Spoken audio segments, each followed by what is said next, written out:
कोई भी रिलेशनशिप हमेशा ही आपस में एडजस्टमेंट पे कामयाब नहीं होती है। एडजस्टमेंट से मुराद ये कि कायल होने से कामयाब नहीं होती। आपके यहाँ ऑलवेज डिफरेंसेस रहते हैं।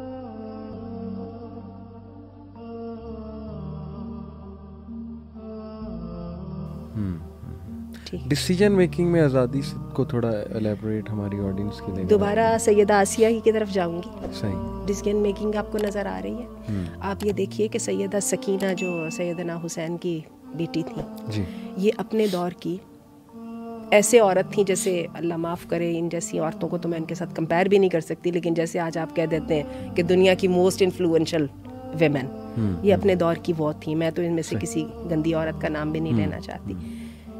सबसे ज़्यादा हसीन है, सबसे ज़्यादा पढ़ी लिखी हैं, सारी दुनिया उनके शहजादे महाराजे उनके रिश्ते के लिए लाइनें लगा के खड़े हैं। शायरा हैं, सियासत में अपना रोल प्ले कर रही हैं, फ़िक़्ह में अपना रोल प्ले कर रही हैं। कहाँ से आ गया ये सब कुछ? कोई थॉट तो है ना। वो कौन सी थॉट है जो कि अबू बकर बिजनेसमैन है जी, उनको एकदम बिजनेस माइंडसेट से उठा देती है। उमर जो हैं वो एक बहुत ही बद्दू किस्म के और जटके से बंदे हैं, उनको एकदम इतना रिफाइन कर देती है। तो कौन सी थॉट है? सही, वो थॉट हमें लानी है। और वैसे वो देखा जाए तो कुरान मजीद की एक एक लाइन में बिटवीन द लाइंस वो थॉट मौजूद है। हम उसको नहीं पकड़ रहे हैं। सही। वो जो आज़ादी अल्लाह हमें दे रहा है, वो जो सोच की जो है वुसअत अल्लाह हमें अता कर रहा है, हम उसको रिकॉग्नाइज करने को तैयार नहीं है। हम अपने छोटे छोटे खुदाओं को बना के बैठे हैं। हमें लगता है ये कर दिया तो मेरा ये मफाद रह जाएगा। हम तो मफाद के कैदी बने हुए।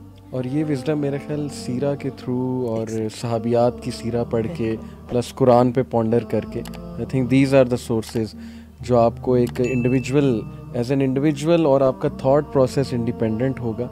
बट कुछ मर्द ये कहते हैं कि सपोज उसकी वाइफ या कोई घर में खातून एक डिसीजन मेकिंग अपने हवाले से करना चाहती हैं, but it clashes with the values of the family या it hampers the overall process of family building, something like that. तो उस केस में क्या करना चाहिए? आप जब ये बात कर रहे हैं तो मुझे याद आ रही है मार्गरेट थीचर। मैंने एक ज़माने में पढ़ाई थी पर्सनालिटीज़, तो उसमें मैंने उनकी जो है ना बायोग्राफी पढ़ाई थी। तो जब ये आई थी मार्गरेट थीचर का टाइम मैंने देखा हुआ है। आप लोग तो खैर उस वक्त छोटे थे, आप लोग ब्रिटिश थी, ये ब्रिटिश प्राइम मिनिस्टर थी ना, और इन्होंने बहुत ये रिफॉर्म्स लाई थी। तो इनके ऊपर बाकायदा एक मूवी बनी है मार्गरेट थीचर के नाम। मूवी का नाम मेरे जहन से निकल गया। तो उसमें वो ये बताती हैं कि जब वो पहली दफ़ा पार्लियामेंट में आई तो उनका हर बंदे ने बता उठ के क्या कहा था, घर जाओ जाके कपड़े धो और बच्चे पालो।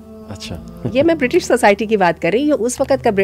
ये मैं आपको बताऊँ, ये 90s की शायद बात है या 80s लेट 80s की बात है, यानी कोई ज़्यादा पुरानी की बात नहीं है। तो बात ये है कि मर्द कबूल नहीं करता, ये बात दुरुस्त है। और वैसे मैं आपको बताऊँ मर्द की बात नहीं है, कोई भी कबूल नहीं करता। आपको अपने डिसीजन के अंदर वो पावर, वो स्ट्रेंथ लानी पड़ती है, उसको इतना कन्विंसिंग बनाना पड़ता है और आपको उसके लिए रिस्क लेने पर तैयार होना पड़ता है। एक लीडर है, वर्ल्ड लीडर है, उनकी मुझे बात याद है। वो कहने लगे कि बात ये है, जब भी कोई बंदा प्रोजेक्ट शुरू करता है ना तो उसकी सबसे मुश्किल फेज़ उसकी फेज़ नंबर 1 होती है, जिसमें उसके पेड मुलाजिम पैसे लेके भी उसके साथ नहीं चलते और सारे के सारे बैठ के इंतजार कर रहे होते हैं कि देखें किस दिन ये फेल होगा और हम इसको बताएंगे, हमने कहा नहीं था कि ये नहीं चलना।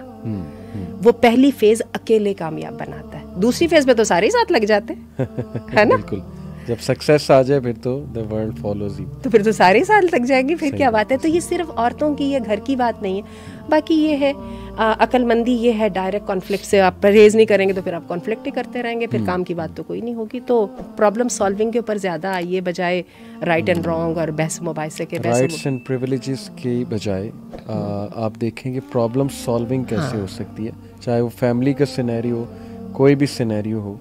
लेकिन मर्द हमेशा ये क्लेम करता है कि वो एक दर्जा ऊपर है ख़वातीन से। ये इस पे आप क्या जो है आपका कमेंट है? मेरा इस पे कमेंट ये है, मैं आपको बताऊं, ये मसला ऐसा नहीं है जिसकी जो सिर्फ हम ही फेस कर रहे हैं। चाइना में एक पूरा कोई ज़िला या शहर है जहाँ पे मैट्रियार्की है, औरतों की हुकूमत है। ये नहीं कहने का मतलब इंसान तजर्बे कर रहे हैं। तिब्बत के इलाकों में भी कई ऐसे कबाइल हैं जहाँ पे जो है ना औरतें हुक्मरान हैं, और हकीकत है वो औरतें मर्दों से फेड अप हो चुकी हैं, ठीक है, क्योंकि वो मर्दों को कायल नहीं कर सकी। उस सोसाइटी का तो क्या हुआ वो मैं बाद में बताती हूँ, यानी उनकी क्या असल उनकी प्लाइट क्या है। ठीक है। लेकिन इसके साथ मैं ये ज़रूर आपको बताऊंगी कि औरत को ये बात समझनी पड़ेगी, मर्द के बगैर उसका गुजारा नहीं है। सही। वो सेक्सिस्ट है, वो प्राउड है, ठीक है, वो जो है अपना क्या है फुल ऑफ हिमसेल्फ है। सही। लेकिन मसला वो जेनरस है। सही।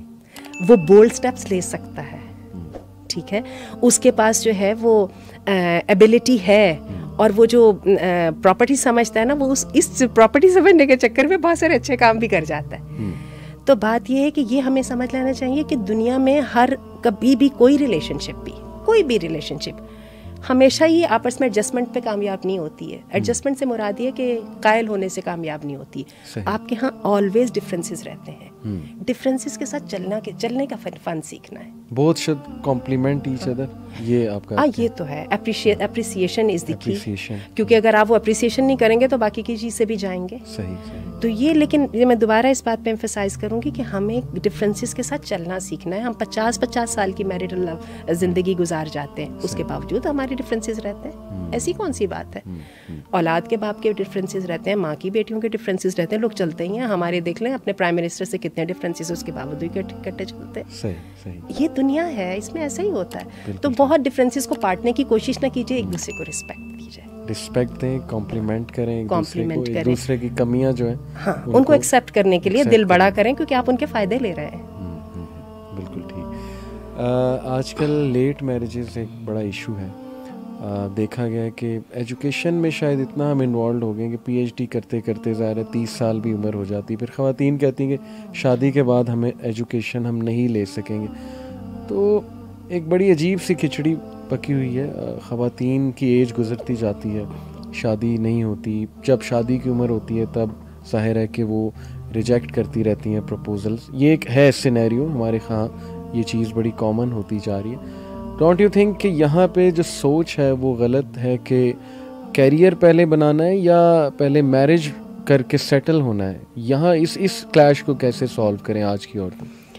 इसके दो पहलू हैं, क्योंकि ये जो है फिनोमेनन सिर्फ हमारा नहीं। मैंने भी जैसे जापान का जिक्र किया, उसी को ज़रा ब्रॉडर उसमें रेंज में ले आए। हम सबको पता है कि मगरिब में ये जो भी करियर ओरिएंटेड सोसाइटीज़ हैं, वहाँ पे लेट मैरिजेस हैं, वहाँ पे ये सारी प्रॉब्लम्स इसी तरह ही हैं। इसके दो एस्पेक्ट्स हैं। नंबर 1 तो यही है जो अभी आपने कहा है, लेकिन मैं आपको बता दूं ये टिप ऑफ द आइसबर्ग है। सही। कि इतनी पहले फैमिली बना लो, पढ़ाइयाँ करते रहना, बाद में करियर बाद में देखते रहना, ठीक है, अच्छी लग रही है। लेकिन मैं आपको बताऊं, जो मैरिज का जब वेरी इंस्टीट्यूशन को इस वक्त रेवोल्यूशन की ज़रूरत है। अच्छा। पूरी दुनिया में किस लिहाज से?